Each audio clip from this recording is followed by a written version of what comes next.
All right. Permit me to share with you the second project that comes from the project book. And remember, this project book comes with the Arduino Fundamental Exam Starter Kit. This project number 2, is called Spaceship Interface. And the explanation here from the book is that this spaceship interface looks like what the spaceship interface would have looked like in one of your 1970s movie. So what it is doing, it's bringing some new skills coupled with what was learned in Project 1. Remember, Project 1 was creating simple circuits.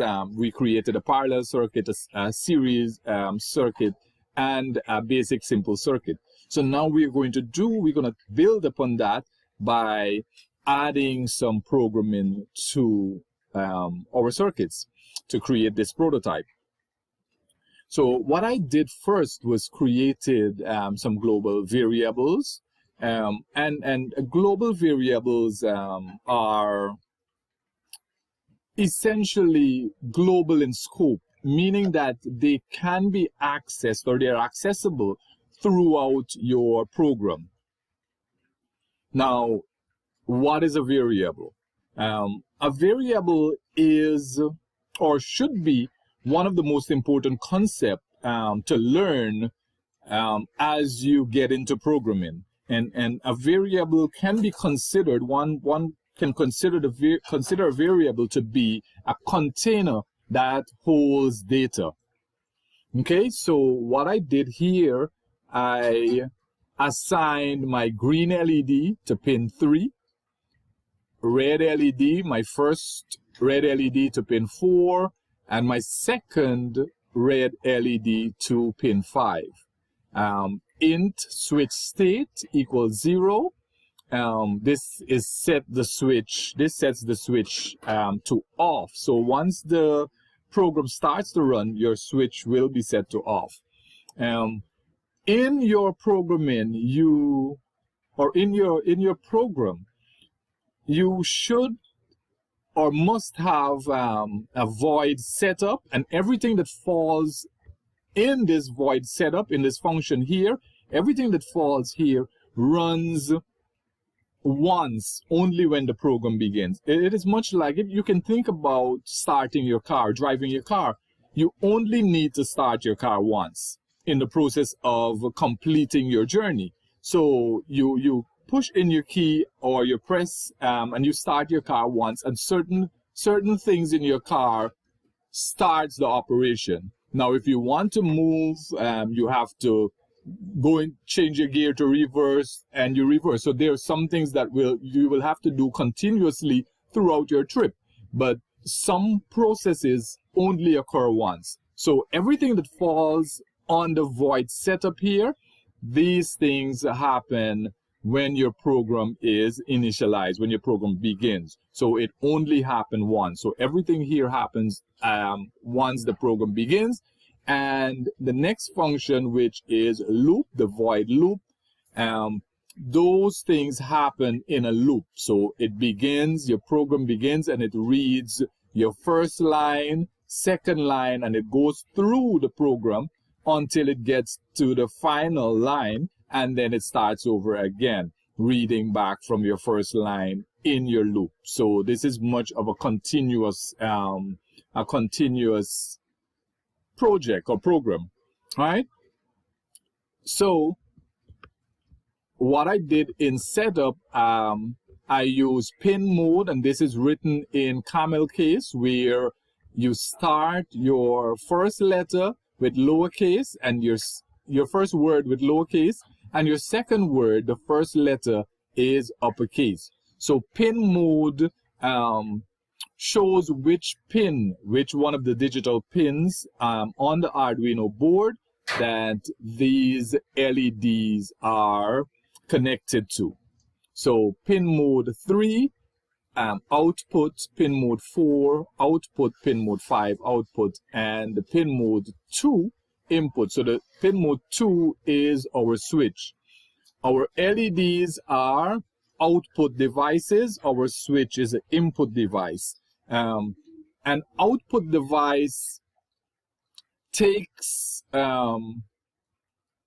orders from your central command area, and it does something out in the field if you have your prototype in the field. An input device now sends information back from the field to the control center. So our LEDs are output devices, and things like switch, if we're using a LDR, a potentiometer, those things are input devices because they will collect data from the field and send back. Now, what I have next is a void loop. And if you notice, I add some comments here to explain what these processes does. So what we're moving into in the loop, this puts we put the main code here that will be repeated. So now we have our switch state, and it is showing that it's connected to pin 2, and this is a digital read. So this will read information from the field, or from this prototype that we built. And what I'm using is a simple if-else statement. So if switch state equals low, and when we say that it equals, that meaning that it is off. If it's equal low, that means that the switch state is at off. So if the switch state is off, or if the switch is off, then what will happen? The green LED will be on, our first red LED will be off, the second red LED will be off. So once the switch is off, the green LED alone will light, and our other 2 LEDs will be off. Else, that meaning now, if the switch is on, then our green LED goes off, one of our red LED goes off, and one of the red LEDs come on. And then we have a delay for a quarter second. So this delay, 250, this is the next function, and it delays. That means that it creates a gap in between the LED lighting being on or being off. So we have that delay, and then we toggle the LEDs. So at that point, our first red LED will come on, and the second red LED will go off. And then we have a delay again of a quarter of a second, and then the program starts again. That loop starts again from the top. So I'm going to show you now what it looks like. I have it plugged up here, and if you can see, so my green LED is on, and if I press the switch, so I'm just pressing once, and we're seeing a motion here. The LEDs are lighting in a series. Now if I hold my switch down, my green LED goes off, and my 2 red LED blinks. Well, it changes. Whilst one go off, the other one comes on. All right, so this is what the Spaceship interface would have looked like, and this is a pretty simple circuit. I'll take this piece off to show you what it looks like here.